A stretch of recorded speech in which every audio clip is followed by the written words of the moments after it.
ఆదికాండం 28:15 దేవుడు యాకోబుతో ఈ విధంగా పలుకుతున్నాడు, నేను నీతో చెప్పినది నెరవేర్చే వరకు నిన్ను విడవనని ఆయన పలకడం మనం చూస్తున్నాం. అవును, మన దేవుడు మనల్ని విడిచిపెట్టేవాడు కాదు. ఇక్కడ విడిచిపెట్టుట అనే పదానికి హీబ్రూలో వాడబడిన పదం అజ్జావ్. అజ్జావ్ అనే పదానికి ఉన్న అర్థాలు ఏంటంటే విడిచిపెట్టడం, తిరస్కరించడం, విఫలం చేయడం. మన దేవుడు మనల్ని విడిచిపెట్టడు, ఆయన మనల్ని తిరస్కరించడు, ఆయన మనల్ని విఫలం చేయడు. ఇక్కడ యాకోబు ఒంటరిగా లాబాను దగ్గరికి వెళ్తున్న సమయంలో దేవుడు ఆ రాత్రి కాలంలో బేతేల్లో అతన్ని దర్శించి అతన్ని ఈ విధంగా బలపరుస్తున్నాడు. నేను మరలా నిన్ను తిరిగి రప్పిస్తాను, నేను నీతో చెప్పింది నెరవేర్చే వరకు నేను చేయి విడవనని ఆయన పలకడం మనం చూస్తున్నాం. అవును, యాకోబు జీవితంలో ఎన్ని అవరోధాలు వచ్చినా వాటన్నిటిలో దేవుడు అతనికి తోడుగా ఉండి వాటన్నిటిపై అతనికి విజయాన్ని దయచేశాడు.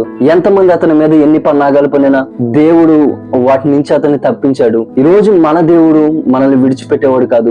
యాకోబు ఎలాగైతే దేవుని మీద విశ్వాసం ఉంచాడో అదే విధంగా ఈ రోజు మనం ఆయన విశ్వాసం ఉంచగలిగితే ఆయన మనల్ని చేయడోక ఆయన వాగ్దానాలన్నీ మన జీవితాల్లో నెరవేరుస్తాడు.